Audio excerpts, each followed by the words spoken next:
बिस्मिल्लाहिर्रहमानिर्रहीम अल्लाहुम्मा सल्ली व सल्लिम व बारिक व सल्लिम रब्बिरहम्हुमा कमा रब्बयानी सगीरा।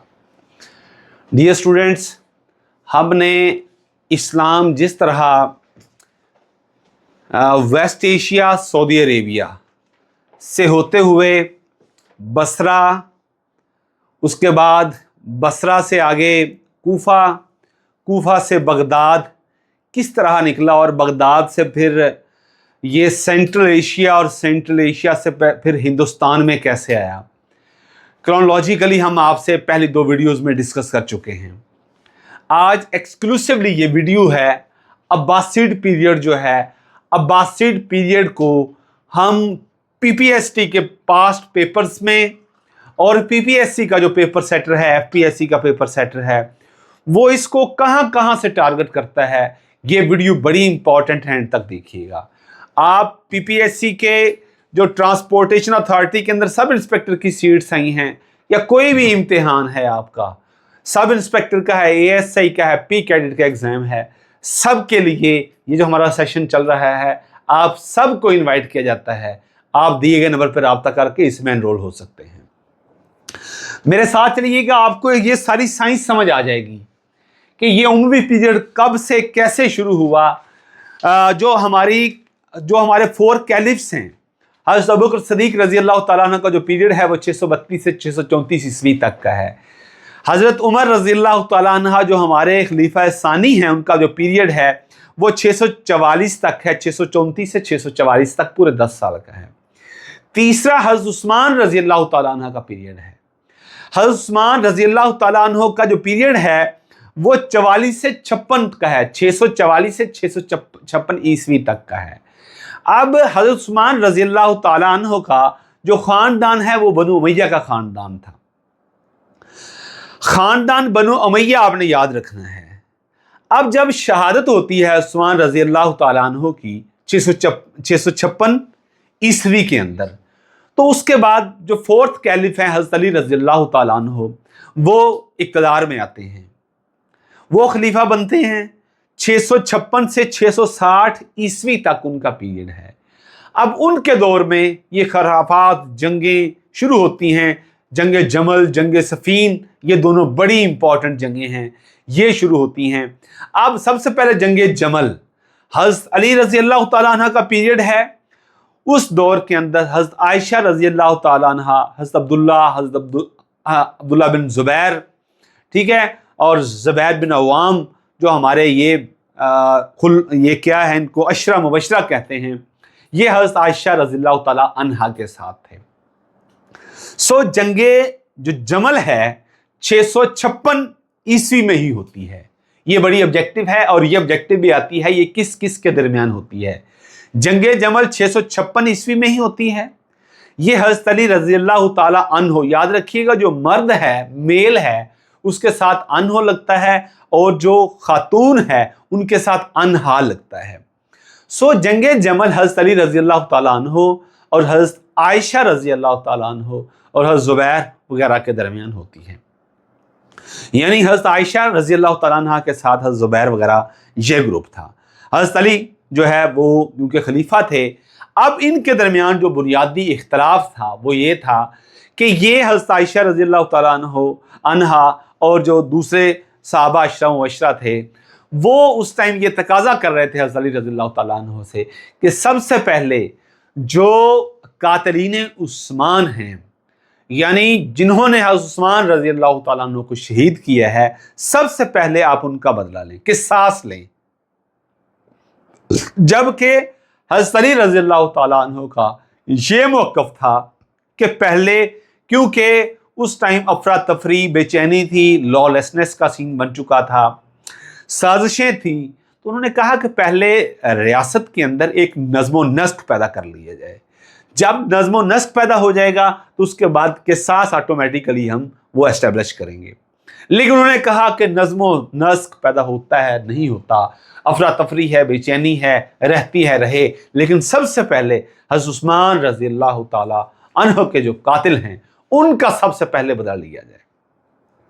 सो आपके इल्म के लिए, तहरीरी तौर पर भी, और आपके इंटरव्यू के लिए भी ये ज़रूरी है कि क्या वजह थी पहले ये ऑब्जेक्टिव आती है कि जंग जमल किस किस के दरमियान हुई, वो भी क्लियर हो गया। साथ ये भी आपको बता दिया कि जंग जमल की वजह क्या थी, वजह क्या थी वो भी मैंने आपको बता दी। अब जंग जमल हो जाती है और उसका फिर जो नतीजा निकलता है, हज़रत आयशा रज़ी अल्लाह ताला अन्हा को हज़रत अली बड़े एहतराम के साथ, वैसे ही क्योंकि ये ऊँटों पे लड़ी गई थी, हज़रत आयशा रज़ी अल्लाह ताला अन्हा जिस ऊँट पे सवार थी, वो ऊँट को हज़रत अली रज़ी अल्लाह ताला अन्हा जब दूसरे सहाबा शहीद हो जाते हैं जो उनके साथ हज़रत आयशा के साथ, तो उनको बड़े एहतराम के साथ वापस मदीना भेज देते हैं।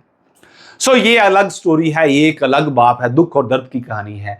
उसके बाद आगे अगला लम्हा जो है, जो आपके लिए ज़रूरी है याद रखना, वो जंग सफ़ीन है। ये बेसिकली बसरा के अंदर एक पॉइंट है सफ़ीन का, ठीक है, और ये 657 ईस्वी के अंदर लड़ी गई। ये भी सवाल आता है कि ये किस किस के दरमियान लड़ी गई। ये यहां से अब उमवी दौर की बातें शुरू हो जानी है। जंगे जो सफ़ीन है 657 में लड़ी गई, ये दूसरी जंग थी जो मुसलमानों के माबैन ही लड़ी गई। ये हज़रत अली रज़ियल्लाहु ताला अन्हु और हज़रत अमीर मुआविया के दरमियान लड़ी गई थी, ठीक है। ये चीज़ हो गई। हज़रत अमीर मुआविया क्योंकि वो भी उमवी ख़ानदान से थे और वो उस टाइम शाम के गवर्नर थे, उन्होंने ये तकाजा किया कि सबसे पहले, जैसे पहले तकाजा किया गया था, सबसे पहले कातरीदें जो उस्मान हैं, उस्मान रज़ी अल्लाह ताला अन्हु को जिन्होंने शहीद किया है, उनका किसास लिया जाए। तो इसी टॉपिक पे ही हज़रत अली रज़ी अल्लाह अन्हु का मौक़िफ़ मैंने आपको बता दिया है। वो ये था कि पहले नज़्म व ज़ब्त कायम कर लें। वो इससे इनकारी नहीं थे, खुदा ना खास्ता। वो ये कहते थे कि स्टेट के अंदर, रियासत के अंदर इस टाइम अफरा तफरी का आलम है। मुनाफिकीन जो वो सर खुल के अपनी जो रेशा दवानियाँ हैं, जो साजिशें हैं, वो उनको रूप दे रहे हैं, प्रैक्टिकल शेप में लेके आ रहे हैं, उनको हकीकत का रूप दे रहे हैं, मसाइल बढ़ रहे हैं, तो उनके नज़दीक ये था। सो आपके लिए being the student of competitive exams, आपके लिए यही इंपॉर्टेंट है कि जंगे सफ़ीन किस किस के दरमियान हुई, कब हुई, कहाँ हुई और इसका नतीजा क्या निकला। ये बिला नतीजा ठहरी और इसमें फिर आर्बिट्रेटर्स यानी सालिस कायम किए गए थे। ये भी ऑब्जेक्टिव याद रखने की है। सो यहाँ से 660 से जब हज़रत अली रज़ी अल्लाह ताला अन्हा का भी पीरियड ख़त्म हो जाता है, तो बाकायदा तौर पर हज़रत मुआविया जो हैं वो अपनी खिलाफत का ऐलान करते हैं। यहाँ से उमवी पीरियड का आगाज़ होता है और बुनियादी डिफरेंस जो, यानी हज़रत अली रज़ी अल्लाह ताला अन्हा के बाद जो जिनके पास खिलाफत आई, उन्होंने हज़रत अमीर मुआविया के हक़ में दस्तबरदार हो गए। इख्तलाफ ये होता है, जो इस्लाम के अंदर एक नई चीज़ आती है कि अब यहाँ पे मौरूसी सियासत का आगाज़ होता है, क्योंकि पहली दफ़ा इस्लामिक हिस्ट्री में हज़रत अमीर मुआविया ने अपने बेटे यजीद को अपना जानशीन मुकर्रर कर दिया था। कोई शूरा का निज़ाम हरकत में नहीं आया, उन्होंने सिंपली अपने बेटे को जो अपना जानशीन मुकर्रर किया, जिसकी वजह से एक डायनेस्टी का नाम दिया गया। यानी अब मौरूसी सियासत इस्लामी निज़ाम के अंदर भी दाखिल हुई। ये पहला इंटरवीनिंग और इसको मैं कहता हूँ कि ट्रांसग्रेसिंग पॉइंट था। यहाँ से ब्रीच होती है मौरूसियत की। मौरूसी सियासत का आगाज़ अगर कोई ऑब्जेक्टिव आ जाए, कहाँ से होता है, तो ये उमवी ख़ानदान की जो ये हमारे पास उमवी डायनेस्टी है, जिसको डायनेस्टिक रूल कहते हैं। डायनेस्टिक रूल, डायनेस्टी उसे कहते हैं जिसमें आगे जानशीन मुकर्रर होते जाएं बगैर किसी शूरा के निज़ाम के। तो यहाँ पे सबसे पहले अपने जानशीन, अपने बेटे को मुकर्रर करना, ये इस्लामी पर्सपेक्टिव में ये वेरी फर्स्ट था। सो अब हम बात करते हैं 660 से 750 तक का जो आपका पीरियड है, वो उमवी खिलाफत का पीरियड है, जिसको उमवी सल्तनत कहते हैं, उमवी पीरियड कहते हैं, उमैयाद डायनेस्टी कहते हैं। ये ऑब्जेक्टिव क्लियर हो गई कि इसका बानी कौन था, हज़रत मुआविया। पूरा नाम मुआविया बिन सफियान, ये इनका नाम था, मुआविया बिन अबी सफियान, ये बानी है इसके। इस डायनेस्टिक जो हमारे सामने यानी सल्तनत आती है, उमवी डायनेस्टी, उसके जो बानी है वह है हज़रत मुआविया बिन अबी सफियान। सो आपको ये बताता चलूं कि बड़ा नाम है इनका, कातबे वही भी कहलाए, उसके अलावा सहाबी रसूल सल्लल्लाहु अलैहि वसल्लम भी है, हजरत मुआविया बिन सफियान। सो ये ऑब्जेक्टिव तो क्लियर हो गई कि उमैया खानदान ये कुरैश का एक खानदान था, यानी यहां से पहले ये कोई इमाम नहीं है या खलीफा नहीं है, पहले रूलर नहीं है, उस्मान भी हैं, वो उनका भी उमैया खानदान से उनका ताल्लुक था। लेकिन यहां पे जो मरूसी चीज आती है, जानशीनी का पहलू आता है, अपने बेटे को, अपनी औलाद को बगैर किसी शुरा के शुराई निज़ाम को हरकत में लाते हुए अपने जानशीन के तौर पर अपने बेटे को मुकर्रर करना, मरूसी सियासत का इस्लामी तारीख के अंदर यहाँ पे आगाज होता है। ये याद रखिएगा। अब मैं आपको बता दूं कि यहाँ पे जो कैपिटल है, क्योंकि शाम के अंदर थे, ये शाम के गवर्नर थे, यहाँ पे इन्होंने अपनी खिलाफत का ऐलान कर दिया था, इसीलिए जो दमिश्क है, दमिश्क का जो इसका कैपिटल था, वहां पे कैपिटल अब मदीना से दमिश्क कहलाया। सो हम उमवी पीरियड के अंदर जो कैपिटल है उसकी शिफ्टिंग देखते हैं, कहां से? मदीना से दमिश्क। लेकिन जब हम अब्बासीदा के पीरियड के अंदर आएंगे 750 से 1258 तक, उसके अंदर हम देखेंगे पहले कूफा फिर बगदाद कैपिटल हमें नजर आएगा शिफ्ट होता हुआ। सो ये बेसिक चीजें हैं, हम पीबीएससी के पर्सपेक्टिव से और उसकी अप्रोच से आपके साथ डिस्कस करते हैं। आपको बताता चलूं कि उमवी जो खुलफा हैं, जो रूलर्स हैं, वो टोटल 14 हैं। ये ऑब्जेक्टिव याद रखिएगा, टोटल 14 आपके सामने जो उमवी रूलर्स हैं 14 हैं। कोई आपसे पूछ ले ये जो पीरियड बनता है 661 से 750 तक का, ये 89 ईयर्स बनते हैं बेटा, 89 ईयर्स बनते हैं, ये याद रखिएगा। 89 ईयर्स बनते हैं। कैपिटल दमिश्क है। बानी का नाम क्या है? पहले जो बानी है, फाउंडर हैं, हज़रत मुआविया बिन अबी सफियान, ये याद रखिएगा, मुआविया बिन अबी सफियान, ठीक है। और 89 ईयर्स इनका पीरियड है। पहले यानी बानी हज़रत मुआविया बिन अबी सफियान है, और आखिरी जो इनके खलीफा हैं, रूलर हैं, वो है जी मरवान बिन मोहम्मद।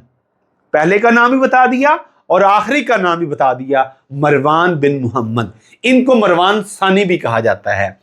ये जी ये एक जनरल पिक्चर थी। अब मैं 14 के 14 जो रूलर्स हैं आपको वो याद करवा दूंगा इंशाल्लाह, और फिर मैं इसमें बताऊंगा कि सबसे लॉन्गेस्ट पीरियड किसका है, सबसे स्मॉलेस्ट पीरियड किसका है, ताकि वो भी आपके लिए कॉन्सेप्चुअल क्लैरिटी के तौर पर सामने रहे। सो जिस तरह पहले मैंने अर्ज किया, सबसे पहले जो बानी है वो है मुआविया बिन अबी सफियान। पहले ये हो गया, पीरियड याद रख लें 661 से 680 तक का है। बड़ी फतूहात होती हैं इनके दौर में। बेड़ा, पहला बेड़ा इन्होंने बनाया था, समंदरी बेड़ा, जो फतूहात के लिए बहुत बड़ा आगे जाकर जरिया बना, इनके दौर में बना था। ये ऑब्जेक्टिव भी आती है। पीरियड है 661 से 680 तक, क्लियर हो गया। अब दूसरे जो बानी हैं, इनके बेटे यजीद बिन मुआविया, यजीद बिन मुआविया इनके बेटे थे। इन्होंने इनको अपना जानशी मुकर्रर किया था मुआविया बिन सफियान ने, ठीक है। वो मैंने पहले आपको वजह बता दी है। और 680 से 683 तक। अब यहां पे एक बड़ी ऑब्जेक्टिव है कि यहां पे इसके दौर में ये वो यजीद है जिसके दौर में वाक़या करबला पेश आता है। ये ऑब्जेक्टिव आई हुई है कि वाक़या करबला कब पेश आया। वाक़या करबला अगर मैं हिजरी की बात करूं तो बेटा याद रखिएगा, वाक़या करबला जो है वो 61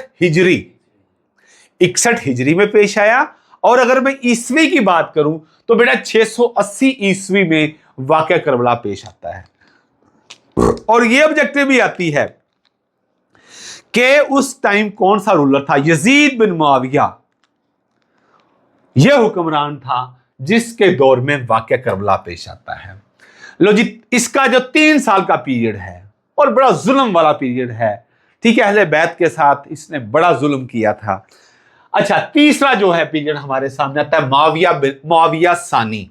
मुआविया सानी ये तीसरे रूलर्स हैं और इसका पीरियड है 683 से 684, यानी बाप के बाद यजीद बिन मुआविया 3 साल और उसके बाद मुआविया सानी जो है वो 1 साल है, 683 से 684, ठीक हो गया। उसके बाद आगे एक बड़ा खानदान शुरू होता है। ये 3 आपने अलग याद रख लेने हैं, मुआविया बिन अबी सफियान, 661 से 680, ठीक है। उसके बाद यजीद बिन मुआविया, इसके दौर की मैंने इंपॉर्टेंट चीजें बता दी। वाक़या करबला इसके दौर में हुआ, ये स्याही इसके नसीब में थी, ठीक हो गया। उसके बाद मुआविया सानी का जो पीरियड 683 से 684, यहां पे 3 आपने सेपरेट कर लेने हैं।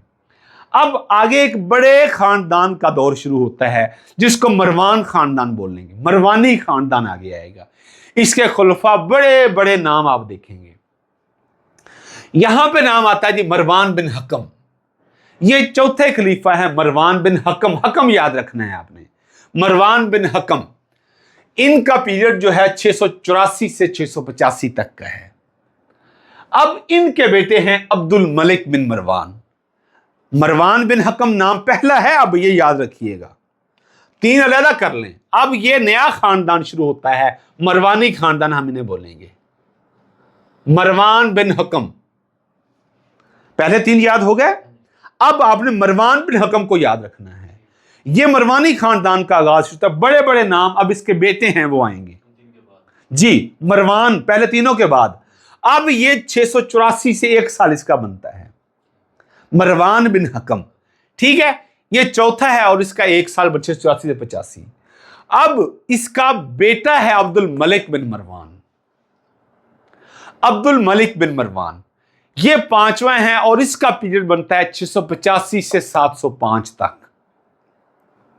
685 से 20 साल इसका दुरानिया बनता है। कितने साल? 20 साल इसका दुरानिया बनता है। 20 साल पूरा नहीं बनता, तकरीबन 19 साल बनता है। 85 के एंड पे है और 705 के बिल्कुल शुरू में है, वो 18 साल समथिंग बन जाता है। ये इसको कैलकुलेट कर लेंगे, इसका लॉन्गेस्ट पीरियड इसका नहीं है। बहरहाल आपने अब्दुल मलिक बिन मरवान, मरवानी खानदान का ये दूसरा रूलर है, ठीक है। 685 से 705 तक हो गया। अब 705 से 715 इसके 2 बेटे हैं, वलीद बिन अब्दुल मलिक और सलमान बिन अब्दुल मलिक। वलीद बिन अब्दुल मलिक और सलमान भी है, फोन सुन लीजिएगा। वलीद बिन अब्दुल मलिक और सलमान बिन अब्दुल मलिक, ये 2 नाम आपने याद रखने हैं। अब ये वलीद बिन अब्दुल मलिक का जो पीरियड है बेटा, ये 705 से 715 का पीरियड है। इस दौर में जी आप बाहर चल जाए, इनको इधर ले आए। इनके दौर में ये जो वलीद बिन अब्दुल मलिक का पीरियड है, ये आपको याद रखना और कंसेप्चुअल क्लैरिटी के लिए बड़ा इंपॉर्टेंट है। सबसे ज्यादा फतूहात इनके दौर में होती हैं। अब ये 2 भाई हैं, वलीद बिन अब्दुल मलिक और सलमान बिन अब्दुल मलिक। यानी वलीद जो आता है, ये मरवानी खानदान चल रहा है, मरवान बिन हकम का खानदान चल रहा है, और ये है वलीद बिन अब्दुल मलिक। वलीद बिन अब्दुल मलिक बेटा याद रखिएगा, वलीद बिन अब्दुल मलिक के बाद इसका जाहिर बेटा भाई आना था, वो था जी सलमान बिन अब्दुल मलिक। अब वलीद बिन अब्दुल मलिक के दौर में जिस तरह मैंने अर्ज की कि बड़ी बड़ी फतूहात होती हैं, इनके दौर में हम देखेंगे कि कुतैबा बिन मुस्लिम, बड़ा नाम, अभी बताऊंगा कुतैबा बिन मुस्लिम कौन था। फिर मोहम्मद बिन कासम जो सिंध की तरफ आते हैं, ठीक है। उसके अलावा हम यहां पे देखेंगे मूसा बिन नुसैर और तारिक बिन जियाद। ये बड़े बड़े नाम, ये जर्रार किस्म के सिपा सलार थे। ये लश्कर जर्रार को लेकर निकलते हैं। कोई सेंट्रल एशिया की तरफ निकलता है, कोई हमें एशिया की तरफ आता है, साउथ एशिया की तरफ आता है, कोई हमें अफ्रीका की तरफ नजर आता है। मसलन कुतैबा बिन मुस्लिम की बात करूं, कुतैबा बिन मुस्लिम का जो पीरियड है बेटा 669 से 700, इसका जो लाइफ ड्यूरेशन है वो है 669 से 715। अब इस पीरियड को याद रखें, वलीद बिन अब्दुल मलिक, और वलीद बिन अब्दुल मलिक के पीरियड के अंदर 705 से 715 का पीरियड है। इसके दौर में मैंने कहा सबसे ज्यादा फतूहात होती हैं। सेंट्रल एशिया की बात करें तो सेंट्रल एशिया की तरफ किसको भेजता है? वो कुतैबा बिन मुस्लिम को भेजता है। वस्ती एशिया की तरफ कुतैबा बिन मुस्लिम को भेजता है, ठीक है। ये खरासान का गवर्नर था। खरासान उस टाइम पे कौन था इलाका, कौन सा इलाका था? कोई एक मौजूदा कोई मुल्क नहीं है। ये हमें सारा इलाका जो उज़्बेकिस्तान का इलाका है, उसके अलावा बुखारा, बलख, समरकंद, ख्वारज़म, फरगाना, काशगर, ये इलाके जो हैं सारे इसने जो है फतह किए थे। अब यहां पे बताऊं, ये मैंने आपको बता दिया कि 669 से 715 कुतैबा बिन मुस्लिम, ये इनका गवर्नर था खुरासान का। किसके दौर में? वलीद बिन अब्दुल मलिक के दौर में। ये क्लियर हो गया। अब इसके दौर में यानी इतना बड़ा सिपा सलार था, गवर्नर था, ये गवर्नर रहा 705 से 715 तक। ठीक है, इसका इलाका कौन सा फतह किया इसने, मैं पहले बता दूं आपको। यानी खुरासान में कौन कौन से इलाके थे? ईरान था, अफगानिस्तान था, तुर्कमानिस्तान था।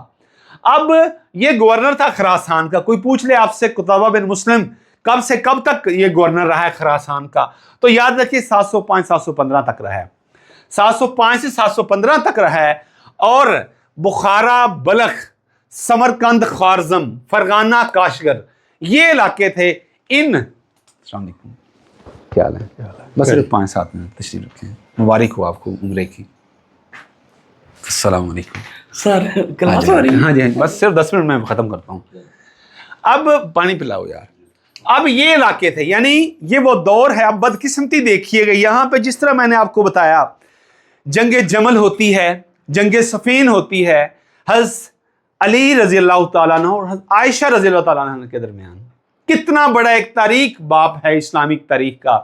उसके बाद फिर जंगे सफीन जो है, मैंने बताया, हज़रत अली और हज़रत अमीर मुआविया के दरमियान होती है। कितने ये जलील कदर सहाबा किराम हैं। ठीक है, कातिबे वही हैं, साहब ये रसूल सल्लल्लाहु अलैहि वसल्लम हैं। तो ये सारे तारीख अबवाब शुरू होते हैं। उसके बाद जिस तरह मैंने बताया आपको कि उमवी पीरियड के अंदर क्या एक यूनिक चीज़ थी कि इस्लाम ने जिस तरह शुराइयत का निज़ाम दिया था, यहाँ पे हमें क्या चीज़ नज़र आती है? यहाँ पे हमें ये चीज़ नज़र आती है कि मरूसी सियासत का आगाज़ होता है। यहाँ पे हज़रत अमीर मुआविया अपने बेटे यजीद को नामजद कर देते हैं जानशीन अपना, बगैर किसी शुरा के मशवरे किए बगैर।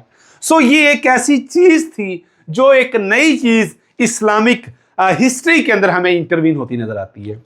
लेकिन उससे भी तारीख चीज़ आपको यहाँ पे नज़र आएगी। दो भाई हैं, वलीद बिन अब्दुल मलिक और सलमान बिन अब्दुल मलिक, अब्दुल मलिक बिन मरवान के बेटे। अब वलीद बिन अब्दुल मलिक का पीरियड है 705 से 715 तक। इसका दौर सबसे ज्यादा फतूहात अगर उमैया पीरियड में हमें नजर आती हैं तो इसके दौर में नजर आती हैं। आपको बड़े बड़े नाम नजर आएंगे, कुतैबा बिन मुस्लिम, मोहम्मद बिन कासिम अस्सक़फ़ी, उसके बाद तारिक बिन ज़ियाद, उसके बाद मूसा बिन नसैर। ये बड़े बड़े नाम। वो था ना इलामा इकबाल का शेर, दश्त तो दश्त दरिया भी ना छोड़े हमने, बहरे जुल्मात में दौड़ा दिए घोड़े हमने। तो यही वो दौर था जिसमें अटलांटिक ओशन हमें नजर आता है कि वहां पे मुसलमानों के लश्कर अपने घोड़ों समेत गुजरते हैं। सो ये वो दौर था 705 से 15 तक। वलीद बिन अब्दुल मलिक के दौर में कुतैबा बिन मुस्लिम हम देखते हैं 705 715 खुरासान का गवर्नर बनता है। तो आज का खुरासान आपको नजर नहीं आएगा। कौन से इलाके? बुखारा, उस टाइम का बुखारा आज का उज़्बेकिस्तान, उस टाइम का बलख आज का अफगानिस्तान, उस टाइम का समरकंद आज का उज़्बेकिस्तान, उस टाइम का ख्वारज़म आज का तुर्कमानिस्तान, उस टाइम का फरगाना आज के ये इलाके उज़्बेकिस्तान, किर्गिस्तान और ताजिकिस्तान के, और उस टाइम का काशगर, चाइना, जिनजियांग, ये ओवरऑल सेंट्रल एशिया का इलाका है। यहाँ पे ये फतूहात होती हमें नजर आती हैं। उसके बाद मोहम्मद बिन कासिम अस्सक़फ़ी जो हमें सिंध की तरफ आता, इसका जो था चचा, ये उसका भतीजा था। किसका? हज्जाज बिन यूसुफ का बड़ा गवर्नर था हिजाज का। ये उस टाइम में ये सिंध का इलाका सारा, ये एशिया के इस रीजन्स को ये कंट्रोल करता था, हिजाज वाला इलाका। इसने जब ये सुना कि दैबल के मुकाम पर राजा दहर है, राजा दहर अब वहां पे लूट मार करता है, ऐसे ही हुज्जाज का एक बहरी जहाज सफर कर रहा था। वहां पे क्या देखते हैं कि वो लूट लेते हैं कज़ाक। वहां पे एक औरत होती है, मैंने उसका नाम भी लिखा था यहां पे। वो औरत हज्जाज को पुकारती है, हज्जाज तू कहां है? हज्जाज को ये मैसेज मिलता है तो फिर वो अपने 17 साल बेटे मोहम्मद बिन कासिम अस्सक़फ़ी को, ठीक है, उसको 17 साल की उम्र में सिंध की तरफ रवाना करता है। ये उसका हज्जाज बिन यूसुफ का भतीजा भी था और उसका दामाद भी बाद में बना। तो इसने ये सारे सिंध के इलाके 711 से 715, ठीक है, ये सारे इलाके इसने इराक, फारिस, मकरान, सिंध, दैबल, सेवन शरीफ اور ملتان کے علاقے 17 سال کی عمر میں یہ سارے فتح کرتا ہوا ہمیں نظر آتا ہے۔ اس کے بعد موسیٰ بن نصیر ہمیں نظر آتا ہے جو شمالی افریقہ کی طرف آیا، اور 640 سے 716 اس کا پیریڈ ہے، اور اس کا جو رولر پیریڈ ہے وہ 698 715 ہے۔ یہ افریقہ کا حاکم تھا، گورنر افریقہ تھا۔ یہ اموی اقتدار کو اس نے مغرب کی طرف بڑھایا، مراکش پر قبضہ کیا۔ اس مقام کو بعد میں اسپین کی فتح کے لیے ایک پیڑ کے طور پر استعمال کیا گیا۔ اس کے بعد ہمیں طارق بن زیاد جو موسیٰ بن نصیر کا ایک سالار تھا، یہ اسپین کی طرف 711 میں سارا اسپین کی طرف اندلس کی طرف جو ہے نا موو کرتا ہے۔ پرتگال، انڈورا، جبرالٹر جو یو کے کا علاقہ ہے، بیسیکلی یہ آبجیکٹو بھی آتی ہے جو جبرالٹر سٹیٹ ہے، یہ کس کا علاقہ ہے؟ یہ یو کے کا علاقہ ہے، یہ آبجیکٹو بھی ہے۔ میں آپ کو یہ بتا رہا تھا کہ یہ وہ پیریڈ تھا ولید بن عبد الملک کا، جس کے دور میں بڑے بڑے سپہ سالار اسلام کا جھنڈا لے کر دور دراز علاقوں میں فتوحات کرتے آگے نکلے۔ بدقسمتی سے ولید بن عبد الملک کے دل میں یہ خیال آیا کہ میں اپنے بیٹے کو اپنا جانشین مقرر کر دوں، جبکہ ریت اور روایت کے مطابق ولید کا بھائی سلمان بن عبد الملک جو ہے اس نے بننا تھا۔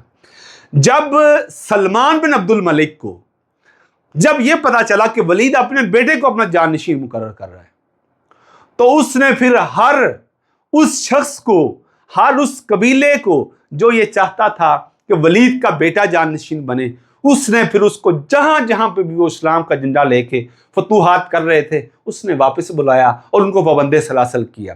بدقسمتی سے جو ہمیں بڑے بڑے نام نظر آتے ہیں، قطابہ بن مسلم، موسیٰ بن نصیر، محمد بن قاسم، طارق بن زیاد، ہم فخریہ انداز میں اپنے نام پیش کرتے ہیں۔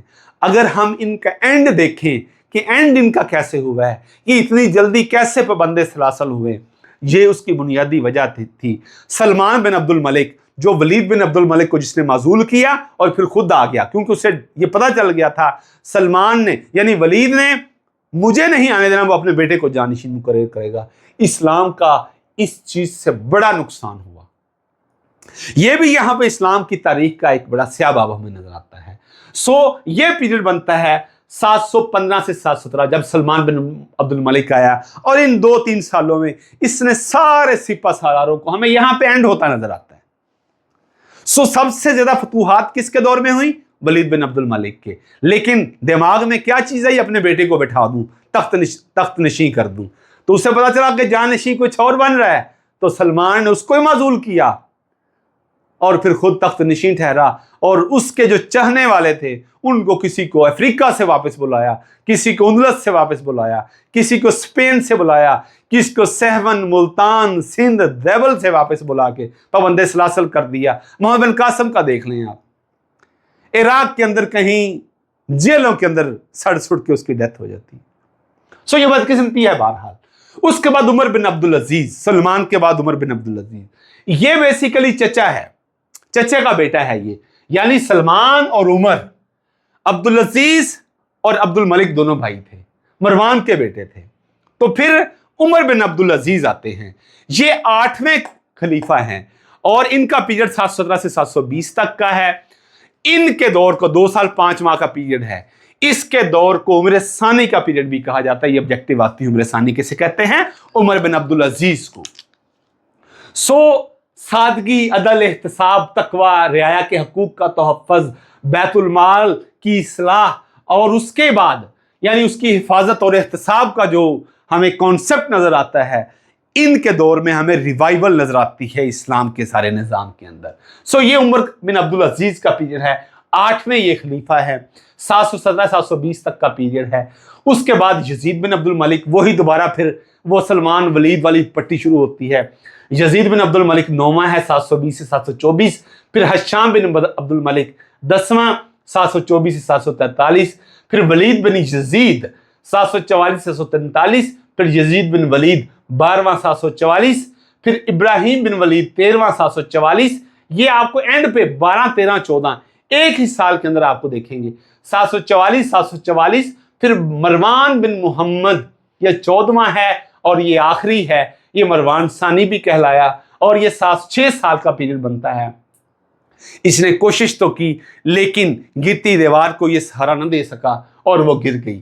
744 سے 750 ہے، 750 میں پھر اب ہمارے سامنے ابو العباس عبداللہ بن محمد الصفا جو بانی بنتا ہے آگے عباسی سلطنت کا، عباسی ڈائنیسٹی کا، اس نے اس کو شکست دے کر عباسی ڈائنیسٹی کی بنیاد رکھی۔